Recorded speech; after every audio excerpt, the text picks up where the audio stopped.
What is Hawaii? I'm here at the Hawaiian state capitol in downtown Honolulu, one of America's most striking and controversial state houses. And it's not just controversial because it ditches the dome and pediment and other Greco-Roman staples of American political architecture. New Mexico, New York, and unfortunately Alaska already do that.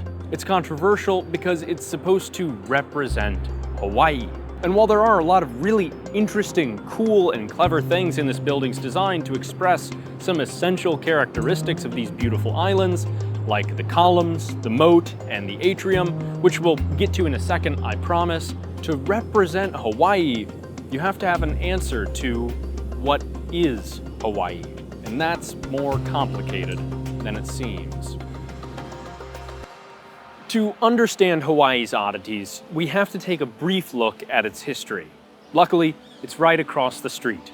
Iolani Palace, the former seat of the Hawaiian monarchy, the only royal palace in all of the United States. Because from 1795 to 1887, Hawaii was a monarchy. That is, until a bunch of wealthy, mostly white American landowners forced the king at gunpoint to sign away his power. Despite attempts by Queen Liliuokalani to reassert her position, the coup-makers, with some help from America, stayed in power, imposing literacy requirements that effectively disenfranchised Native Hawaiians and hundreds of thousands of immigrant workers from Japan, China, and the Philippines. In 1900, Hawaii was annexed by America, and for about a half century thereafter, it was basically just an oligarchy ruled by foreigners who made fortunes off the land and labor of these islands.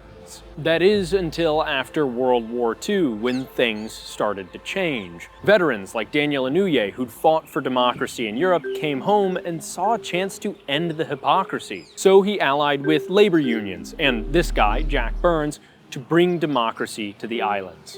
And in 1959, Hawaii became a US state, with equal legal rights and universal suffrage. For the time being, this palace remained the capital of Hawaii, but to Burns, that didn't seem quite right. Sure, a democracy shouldn't be run out of a royal palace, but also the islands had just changed too much.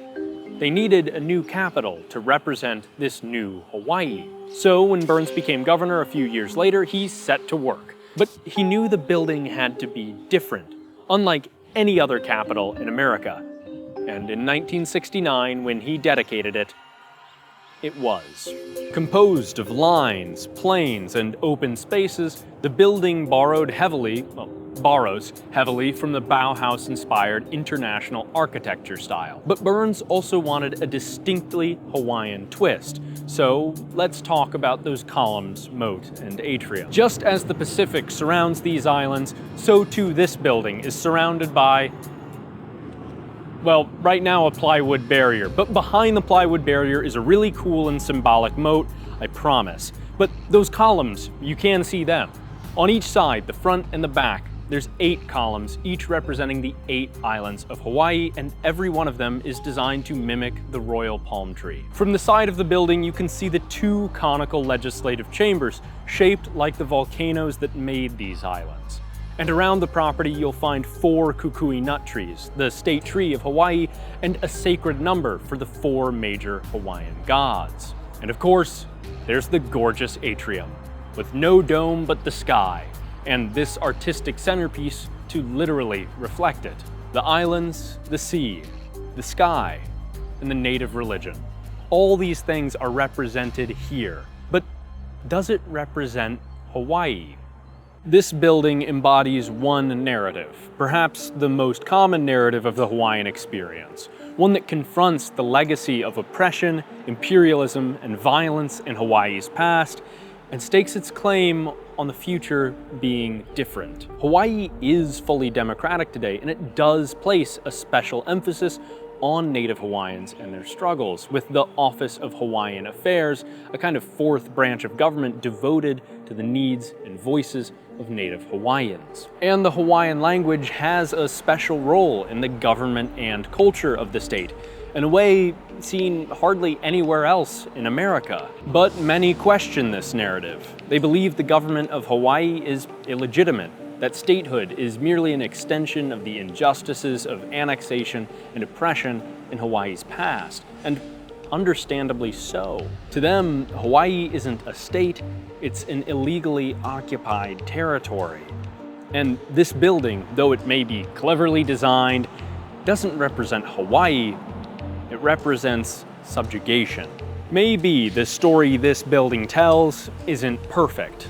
There is more that could be done to right the wrongs of the past, but the clock can't be turned back. Identities change, and Hawaii, situated right in the middle of the Pacific Ocean, has a hemispheric multicultural influence. Traditions have been invented and reshaped, even as we continue to treasure them. The Hawaiian capital, for whatever flaws we may find in the narrative it embodies, is actually a really powerful symbol of this marriage between past, present, and future that defines any society, especially this one. And it's a bold, and I think hopeful, answer to the question, what is Hawaii?